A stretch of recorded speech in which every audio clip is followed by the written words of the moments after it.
In questo video vedremo tutte quelle espressioni idiomatiche italiane che in qualche modo hanno a che fare con i mezzi di trasporto, ma ovviamente il loro significato finale non ha niente a che fare con il mezzo in sé.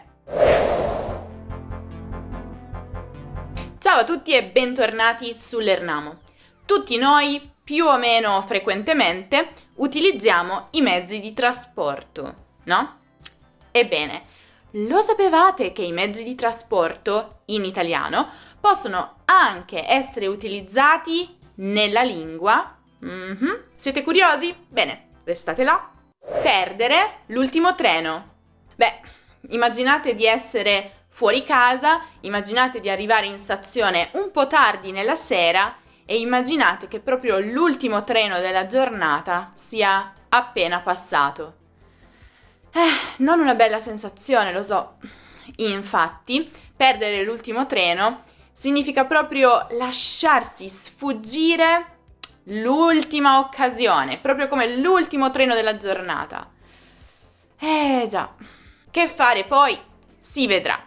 Ma l'idea principale è appunto che proviamo un po' una sensazione di dispiacere, quasi di rabbia per quell'occasione persa. Sara ti aveva detto esplicitamente che quell'offerta non sarebbe durata molto. Hai perso l'ultimo treno, adesso non puoi più lavorare per la sua azienda. Essere sulla stessa barca significa trovarsi nella stessa situazione di qualcun altro. Generalmente si tratta di una situazione negativa, quindi si usa questa espressione con un tono un po' rassegnato, anche disperato. Insomma, se io e qualcun altro abbiamo vinto la lotteria, non dirò siamo sulla stessa barca, ma se io e qualcun altro dobbiamo affrontare, non so, una punizione, allora sì che dirò siamo sulla stessa barca. Non essere preoccupato se non hai studiato per l'esame. Siamo tutti sulla stessa barca. Qui nessuno ha mai aperto un libro. Andare come un treno e significa muoversi molto velocemente, sia in senso fisico, per esempio camminare, procedere molto velocemente, sia in senso astratto. Quindi appunto sia che camminiamo molto velocemente, che guidiamo molto velocemente, sia che invece procediamo magari con un progetto, con un'idea molto velocemente, persino con un ragionamento. Giulia, per favore, rallenta un po'. Se vai come un treno quando fai il tuo discorso, nessuno ti seguirà e cominceranno tutti a fare altro. Hai voluto la bicicletta? E adesso pedala. Sì, entrambe vengono dette dalla stessa persona.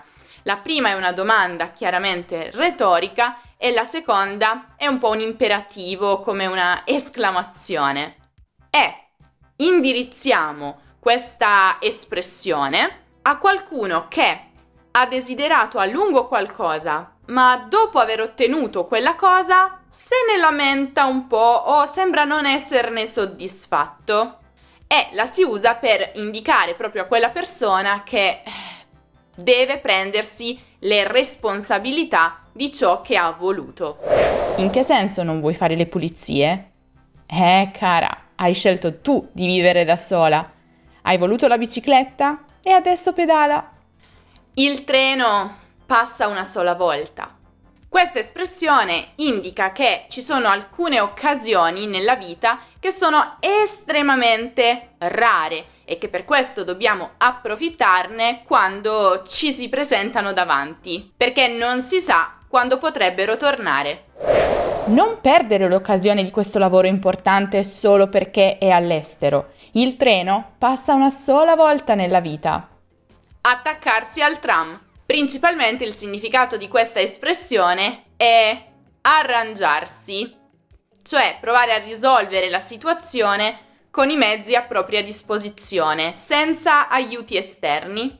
Spesso la si usa all'imperativo rivolta verso la persona, appunto, che deve arrangiarsi, anche con senso un po' ironico. Ma certamente la persona a cui la rivolgiamo non ne sarà felice perché le stiamo dicendo non ti aiuterò. devi cavartela da solo o da sola. Luca è in ritardo, come sempre. Basta, cominciamo a pranzare. Quando arriva si attacca al tram. La barca fa acqua e indica semplicemente che qualcosa va male o non va come dovrebbe andare, perché la barca non dovrebbe prendere o riempirsi di acqua. C'è qualcosa che non funziona. Spesso si aggiunge a questa espressione anche da tutte le parti, quindi la barca fa acqua da tutte le parti, che chiaramente sottolinea e enfatizza di più l'idea di funzionare male. Ragazzi, qui la barca fa acqua da tutte le parti. O ci inventiamo qualcosa per risollevare l'azienda o dovremo dichiarare bancarotta. Navigare in cattive acque. Qui magari non abbiamo proprio esplicitamente un mezzo di trasporto, ma ancora il verbo navigare richiama i trasporti. E navigare in cattive acque significa trovarsi in una situazione molto difficile, molto complessa. Molto spesso si fa riferimento alla situazione economica di quella persona a cui viene rivolta l'espressione. Non posso permettermi un'auto nuova in questo periodo. Stiamo navigando in cattive acque. Ne prenderò una usata.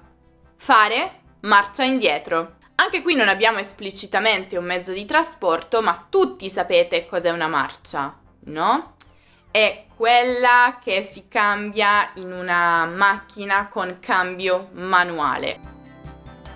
Prima, seconda, terza, retromarcia. E fare marcia indietro significa proprio ritirarsi, indietreggiare. Non davvero nel contesto dell'auto, ma sicuramente il significato ricorda proprio la retromarcia. Perché cosa succede? Quando noi stiamo procedendo con la nostra auto, ma c'è un ostacolo davanti a noi, abbiamo bisogno di tornare indietro inserendo proprio la retromarcia.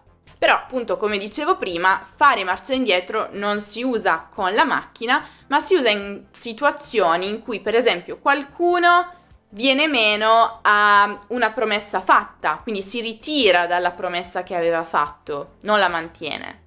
O semplicemente indica il ritirare un po' e indietreggiare sulle proprie opinioni, sui propri pensieri, sulle proprie azioni. In realtà ha ragione Luca. Perciò tu dovresti fare marcia indietro su quello che hai detto e chiedergli scusa.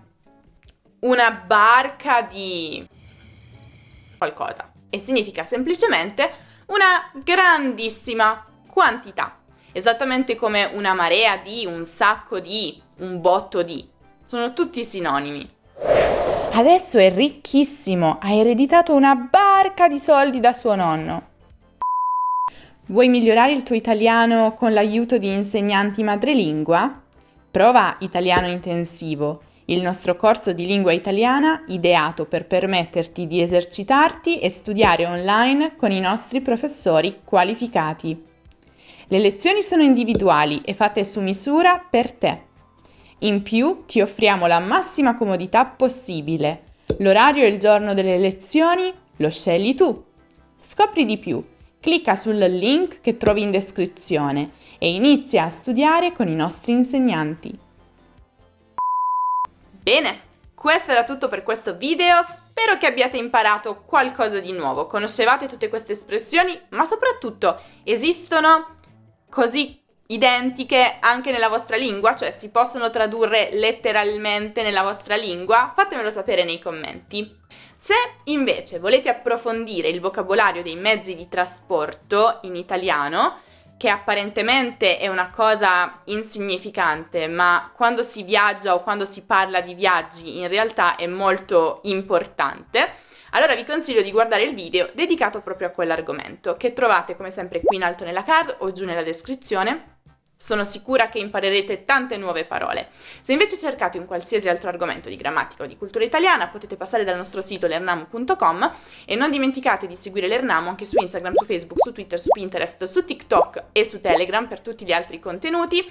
Se il video vi è piaciuto, lasciate un mi piace, ci aiuta sempre, e iscrivetevi al canale se ancora non lo avete fatto. Io vi saluto, ci vediamo nel prossimo video.